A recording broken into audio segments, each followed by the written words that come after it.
تو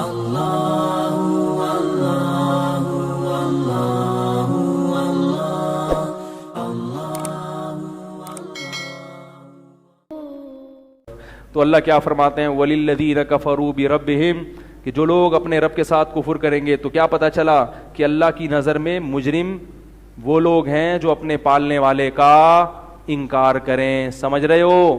جو اپنے پالنے والے کا اس کو تو دنیا جرم سمجھتی نہیں ہے. تو چونکہ جنت اللہ نے بنائی، جہنم اللہ نے بنائی، تو پاس بھی کون پیپر جو ہے نا، جو ایگزام کے لیے جو اللہ نے جو پیپر بنایا وہ بھی اللہ نے بنایا ہے. تو جب تک اس پیپر کو فل نہیں کریں گے، میرے اور آپ کے کہنے سے نہ کوئی جنت میں جائے گا اور نہ کوئی جہنم میں. تو اللہ کہتا ہے سب سے پہلے مجھے مانو.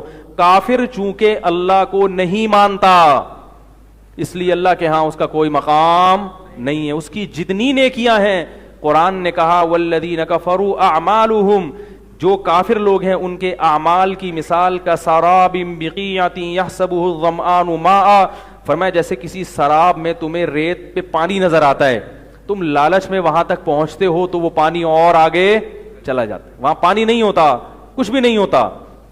کہا کہ کافر جو عمل کر رہا ہے وہ امیدیں لگا کے بیٹھا ہے کہ مجھے یہ ملے گا. فرمایا جب وقت آئے گا تو کراماد اشتدت بہ الریح فی یوم عاصف، ایک راکھ کے پہاڑ کی طرح تمہاری مثال ہوگی کہ راکھ کا پہاڑ دیکھنے میں کتنا بڑا لگتا ہے مگر اس کا کوئی وزن نہیں ہوتا، پھونک مارو پورا پہاڑ اڑ جائے گا.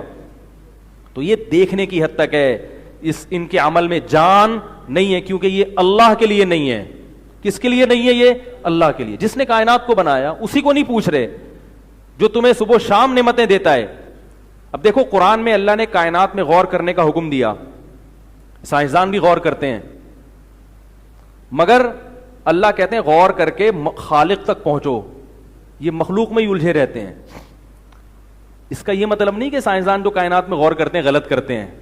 میں یہ کہہ رہا ہوں کہ اتنا کافی نہیں ہے، کائنات میں غور بھی کریں، لوگوں کی خدمت بھی کریں، لیکن خالق تک پہنچنے کی کوشش بھی تو کرو. آپ کس نے بنایا، کیوں بنایا، ان دو سوالوں کا جواب تلاش کرو. آپ وہ ہم سے کیا چاہتا ہے، اس پر کوئی بحث ہی نہیں ہے کہ وہ ہم سے کیا چاہتا ہے. وہ کہتے ہیں چھوڑو یہ مولویوں کا کام ہے، یہ مذہبی لوگوں کا کام ہے.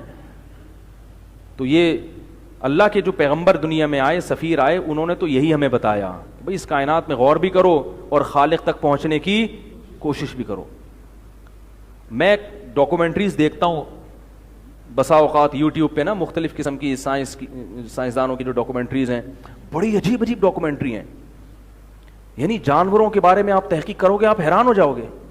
سمندر کی گہرائی میں ایسے ایسے جانور پیدا کیے ہیں جہاں اندھیرا ہے مگر اللہ نے وہاں بھی زندگی پیدا کی ہے. اب گورے جو ڈاکومنٹری بناتے ہیں اس میں کیا ہوگا، ایسی ایسی کائنات کے رازوں سے پردہ فاش کریں گے کہ انسانی عقل حیران کی، یار خدا نے کیا کیا بنایا ہے. سورہ یاسین میں جو اللہ نے کہا نا وَهُوَ بِكُلِّ خَلْقٍ عَلِيمٌ، وہ ہر طرح سے پیدا کرنا جانتا ہے. تو ہمارا ان انگریزوں کی بنائی ہوئی ڈاکومنٹری کو دیکھ کر ہمارا ایمان بڑھتا ہے، بے اختیار منہ سے سبحان اللہ نکلتا ہے، کیا کیا بنایا اللہ تعالیٰ نے. مگر گورے جب یہ ڈاکومنٹری بناتے ہیں تو اس پر کوئی بحث نہیں، ان کے منہ سے سبحان اللہ نہیں نکلتا ایک دفعہ بھی. بس کہتے ہیں بڑی عجیب فطرت، نیچر فطرت کہہ کے سب کیا کر دیتے ہیں، ٹال دیتے. گاڈ کا نام بھی نہیں آتا. اللہ تو یعنی انگلش میں بھی نہیں کہتے کہ گاڈ کیسا طاقتور گاڈ ہے. لیکن عرب جب یہ ڈاکومنٹری بناتے ہیں، یہ پیش کرتے ہیں، اس میں وہ بار بار قرآن مجید کی آیتیں چلاتے ہیں. وفی انفسکم، جب وہ انسان کی باڈی پہ ریسرچ پیش کریں گے آپ کے سامنے تو قرآن کی آیت لے کر آئیں گے وفی انفسکم، تمہاری اپنی جان میں، تمہارے اپنی باڈی میں بڑی بڑی نشانیاں ہیں اللہ کے وجود کی اور اللہ کو پہچاننے کی. افلا تعقلون، تم عقل سے کام کیوں نہیں لیتے. یہ جو جنگل ہے نا ڈاکومنٹری ہے، اللہ کی قسم یہ خود ایک بہت بڑا عجوبہ ہے. جنگل میں جو جانور اللہ نے پیدا کیے نا، خود سائنسدان کہتے ہیں کہ جنگل میں شیر درندہ نہ ہو تو انسان کے لیے خشکی میں زندگی مشکل ہو جائے گی. کوئی چیز اللہ نے بیکار پیدا نہیں کی ہے. یہ خود اس کی علامت ہے کہ یہ کائنات ایک نظام کے تحت چل رہی ہے، یہ اندھی نہیں چل رہی، کوئی چلانے والا ہے. بڑی سوچ سمجھ کے بنایا اس نے ایک چیز کو. 3 حصے اللہ نے پانی رکھ دیا، ایک حصہ خشکی. ایسا بھی تو ہو سکتا تھا 3 حصے خشکی ہو ایک حصہ پانی ہو. یہ اتفاق بھی تو ہو سکتا تھا، نہیں ہوا. اگر یہ ہوتا، دیکھو ڈائناسور تھے نا کسی زمانے میں، ان کی نسل ختم ہو گئی. اس پر تو بحث ہوتا ہے نسل ختم ہو گئی، کیوں ہو گئی؟ اس پہ نہیں ہوتی بھائی، انسان کو دنیا میں آنا تھا اس لیے ڈائناسور کو اللہ نے ختم کر دیا. ڈائناسور اگر ہوتے، ہم یہاں بیان سن رہے ہوتے بیٹھ کے، وہ کمبختوں کے منہ اتنے بڑے بڑے تو کھا جاتے، پوری دنیا کو کھا کے ختم کر چکے ہوتے اب تک. اللہ نے آنے سے، انسان کے آنے سے پہلے پہلے اللہ تعالیٰ یہ باقاعدہ انتظام ہو رہا ہے انسان کے. بھائی اب انسان آ رہا ہے جس کے لیے بنایا، تو چھوٹے چھوٹے رہ جائیں گے، بڑے بڑے ختم.